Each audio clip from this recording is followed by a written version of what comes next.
Let me show you how to make the perfect twist.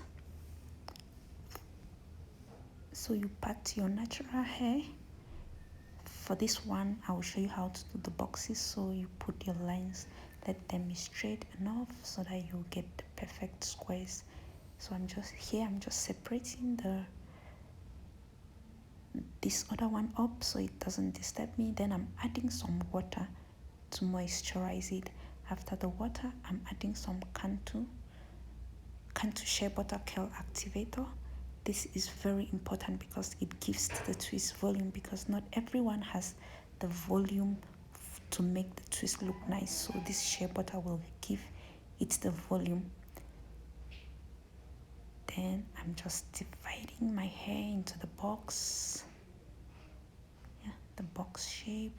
Then I usually prefer to start with 3 so that it is well tightened under before I start twisting.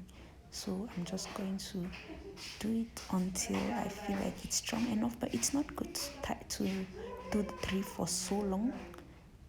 Yeah, just do it for a short time just to make it tight. Then separate it into 2 and twist.